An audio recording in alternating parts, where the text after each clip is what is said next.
Kamis, waktunya belajar IPS bersama Bu Dewi. Assalamualaikum warahmatullahi wabarakatuh. Hai siswa hebat semua, bagaimana kabarnya nih? Sebelumnya, kita telah mempelajari mengenai masa praaksara di Indonesia. Kali ini kita akan melanjutkan materi kita mengenai masuknya dan pengaruh kebudayaan Hindu-Buddha di Indonesia. Masuknya agama Hindu dan Buddha di Indonesia.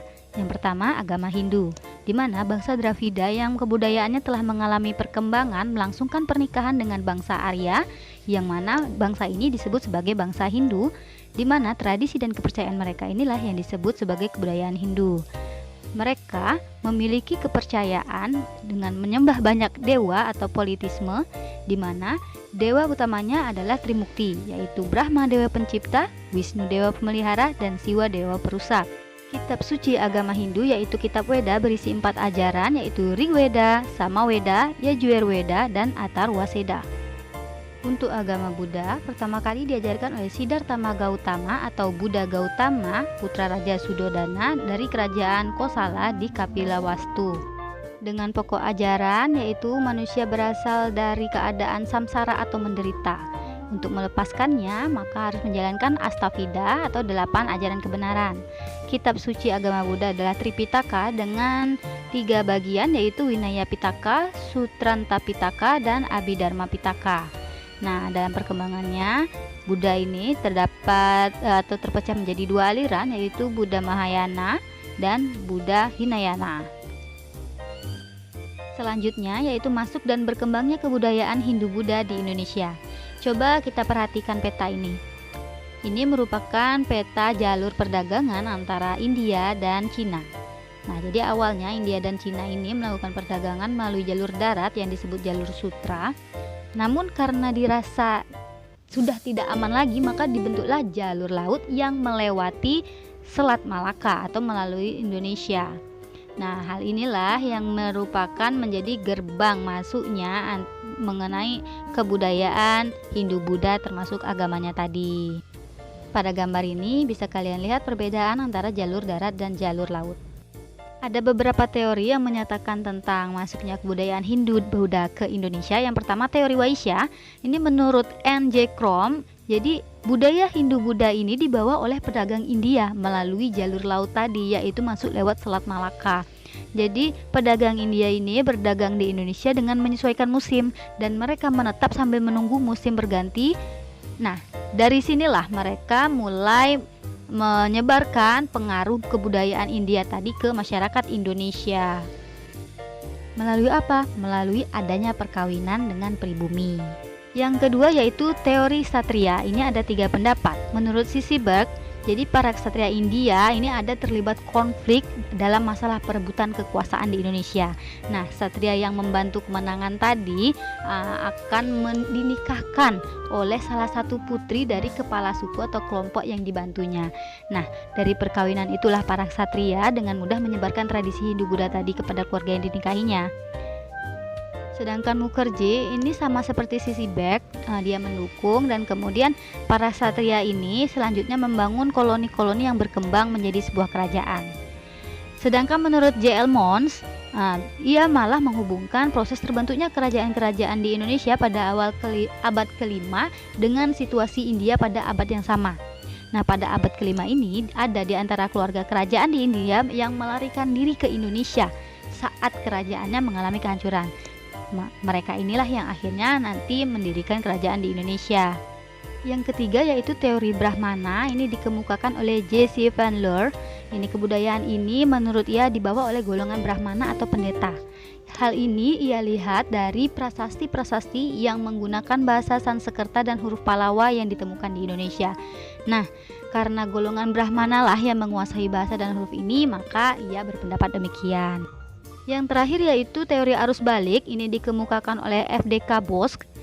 Menurut ia, ini kebudayaan Hindu-Buddha ini dibawa langsung oleh orang-orang Indonesia yang belajar agama Hindu-Buddha ke India, di mana mereka memperoleh banyak ilmu dan kembali untuk menyebarkannya. Beberapa keterangan yang menyatakan adanya hubungan antara India dan Indonesia sudah terjadi sejak sebelum tahun Masehi. Ini ada 4 hal. Yang pertama, dalam kitab Ramayana disebut Jawa Dwipa atau Pulau Padi. Ini disamakan dengan Pulau Jawa. Yang kedua, orang India menyebut Swarna Dwipa atau Pulau Emas disamakan dengan Pulau Sumatera. Kemudian pengiriman biksu Buddha ke Swarnadwipa atau Sumatera oleh Raja Asoka dari Kerajaan Maurya di Pataliputra. Yang terakhir, ditemukannya patung Buddha bergaya Amarawati di Sempaga atau Sulawesi Selatan, Jawa Timur, dan Palembang saat ini. Nah, dengan masuknya kebudayaan Hindu-Buddha tadi ke Indonesia, maka ada pengaruh Hindu-Buddha yang terjadi terhadap masyarakat di Indonesia. Yang pertama yaitu bidang pemerintahan. Sebelum adanya kebudayaan Hindu-Buddha, masyarakat dipimpin oleh kepala suku, di mana kepala suku ini adalah orang pilihan yang mengetahui adat istiadat upacara pemujaan roh nenek moyang, di mana beliau dianggap sebagai wakil nenek moyang dan harus melindungi keselamatan dan kesejahteraan rakyatnya, sehingga larangan dan perintah kepala suku harus dipatuhi oleh warganya. Setelah masuknya kebudayaan Hindu-Buddha, hal ini berganti, yaitu kepala suku diganti oleh raja, di mana sistem pemerintahan tadi menjadi kerajaan. Nah, kedudukan raja ini tidak dipilih oleh rakyat tetapi turun-temurun, dan raja dianggap sebagai keturunan dewa dan puncak dari segala hal. Di bidang sosial, Indonesia muncul adanya sistem kasta pada masyarakatnya. Ini dibedakan atas 4 golongan, yaitu golongan Brahmana atau pendeta, itu golongan tertinggi. Golongan Ksatria ini ada raja, bangsawan, dan prajurit, ini golongan kedua.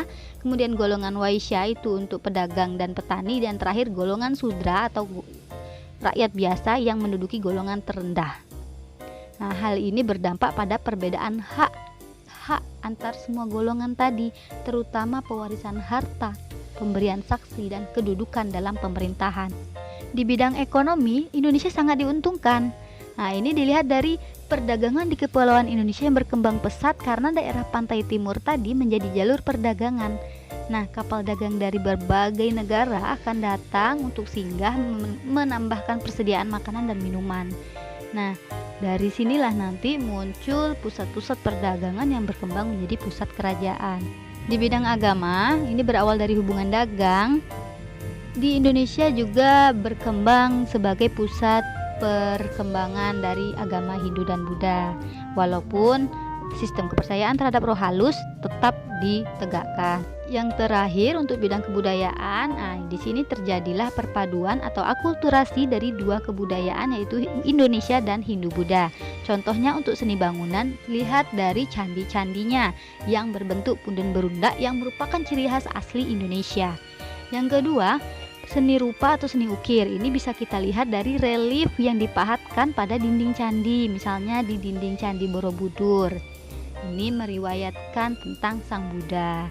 Kemudian sastra dan aksara ini bersumber dari Mahabharata dan Ramayana yang kemudian melahirkan seni pertunjukan wayang kulit. Nah, tapi di India itu tidak ada yang namanya tokoh Semar, Gareng, Bagong, dan Petruk. Ini merupakan tokoh pewayangan khas Indonesia. Kemudian perkembangan sastra ini didukung oleh penggunaan bahasa Sanskerta dan huruf-huruf India seperti Pallava, Pranagari, dan Dewanagari.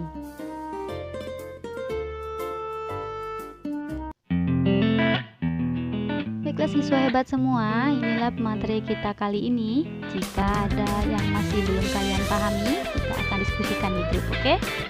Wassalamualaikum warahmatullahi wabarakatuh dan sampai jumpa.